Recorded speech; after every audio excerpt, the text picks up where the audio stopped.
Добар ден, вести во 18 часот. Големи пожари беснеат низ цела држава. Македонски брод, Гостивар и Кочани се најкритичните.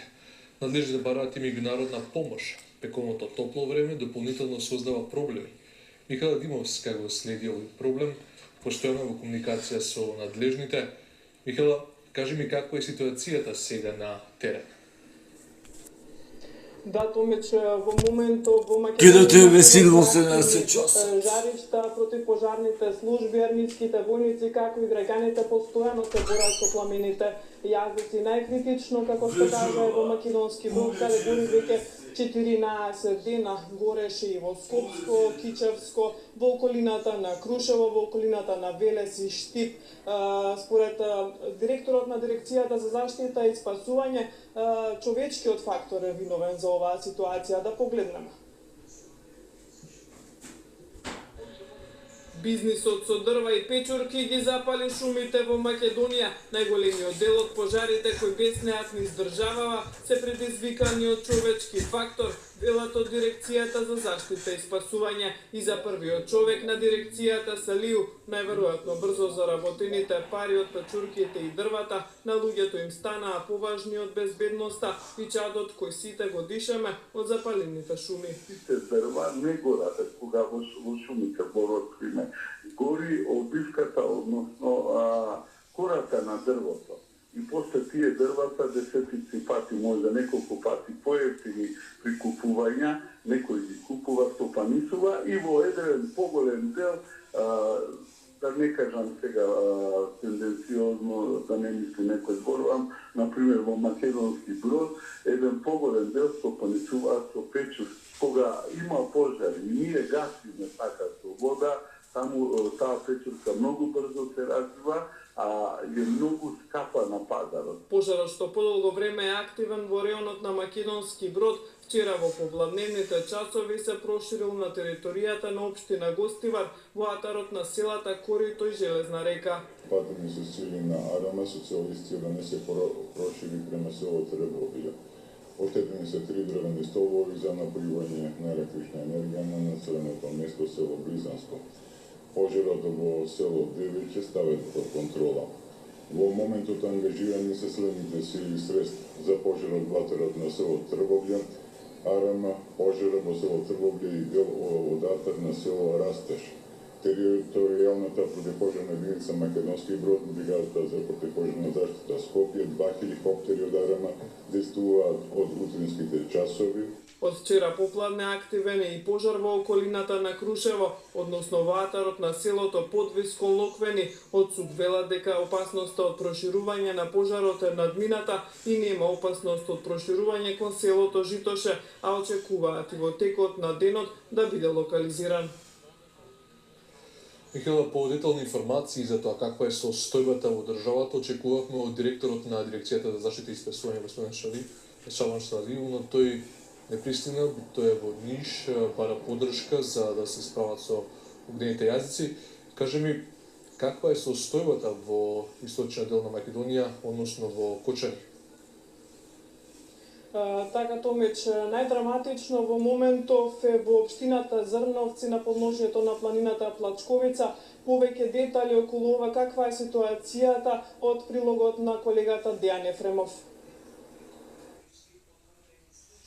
Над 200 хектари нискостеблеста шума сува трева со тенденција да се зафати столетната дабова шума е црниот биланс што го остави пожарот, што вчера е активен на подножјето од планината Плачковица во општина Зрновци. А се започнало како што тврдат мештаните во раните утрински часови вчера од еден овоштерник кој што е лоциран во непосредна близина на нивното село Видовиште во подножјето на планината Плачковица. Пламените јазици, помогнати од ветрот, бргу се прошириле кон планината со опасност да ги опожарат столетните дабови, меѓутоа да се приближат и до манастирот Света Петка. Благодарение на место население на село Видовиште со механизација, трактори, плугове, има некои приречни средства, лопати, мотики и така натаму. Тука беше присутно ТПП со 3 возила, со 12 луѓе, беа присутни македонски шуми со 4 луѓе. Јас бев преку дирекцијата за заштита и спасување, беше тука локалната самоуправа присутна, имаше луѓе од општина Тишиново беше имаше одјавно предпријатие на Илинден од Зрновци, уствари водна кула општина Зрновци.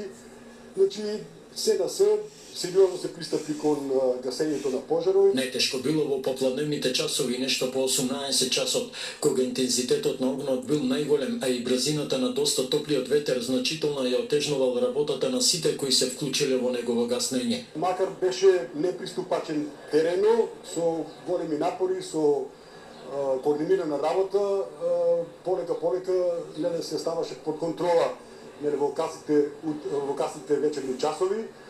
Јас додека пред до 21 часот, веќе пожарот беше ставен под некаква контрола. За последните неколку години ова е прв ваков пожар од големи размери на Плачковица и засега според информациите на надлежните единствен евидентиран пожар на отворено во овој дел од македонскиот исток. Единствена е надежта дека до вечер пожарот целосно ќе Михела, Македонија е во жолта и портокалова фаза. Зенитот е најавен за викендов. Се очекува живото да се искачи Студија 32 степени. Скопје. Така, Томич, веќе во делови од Македонија, како што кажа, е прогласена и портокалова фаза, значи дека докторите постојано нели препорачуваат да се пијат повеќе течности, да не се излегува многу на сонце, но и да се внимава со клима уредите кои се наоѓаат во нашите домови или пак во автомобилите. Повеќе детали и препораки во прилогот на колешката Мирјана Мирчевска-Јовановиќ.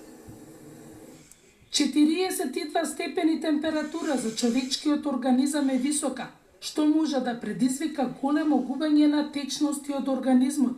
Со ваква состојба може да дојде до колапс.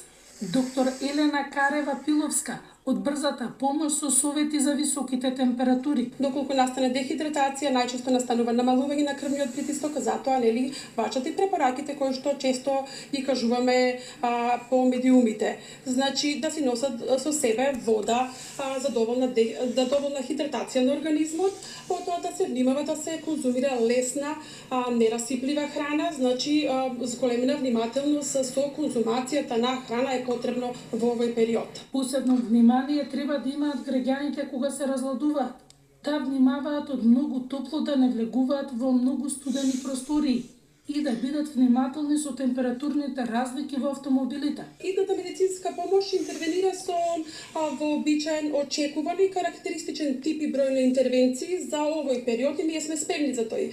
За овој период, значи, во последното деноноќе имавме околу 100 интервенции. Од Министерството за здравство со препорака трудните жени, вработените над 60 години и хронично болните во наредните 3 дена да не одат на работа. Оние кои работат на отворено како градежни работници да не работат во топлите часови во денот од 11 до 17 часот. Во овој период да не се изнесуваат и децата надвор и да нема спортски активности. Да, со Михаил Димовска разговаравме за пожарите во Македонија, најкритично, како што кажавме на почетокот, е во Македонски Брод, Гостивари, Кочани. Михаил, ти благодарам за информациите.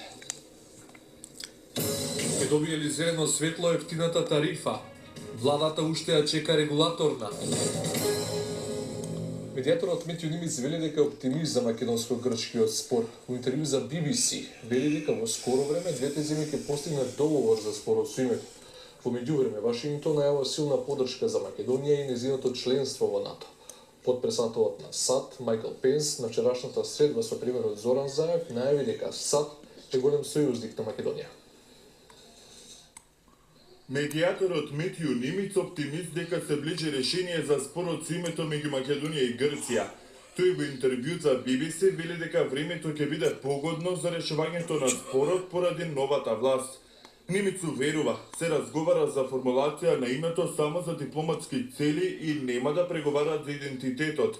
Ако било така, немало тој да посредува.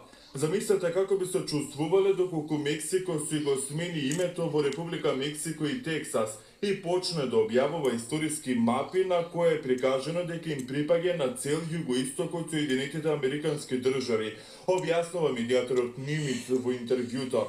Во меѓувреме, вчера Македонија доби американска поддршка за влез во НАТО алијансата. Подпредседателот на Соединетите Американски држави Майкл Пенс порака повисок буџет во ресорот одбрана, поблиску до НАТО, но поддршката за Македонија од САД ќе стасала тогаш кога ќе има најмногу потреба. Ова Пенс му го рекол на Заев во 4 очи за затворени врати. Верувам дека иднината на Западниот Балкан е на запад и се радувам што ќе работиме на јакнење на врската помеѓу Европската унија, Балканот и САД. НАТО се состои од големи и мали држави, но САД немаат мали сојузници и ние го цениме нашето ново сојузници.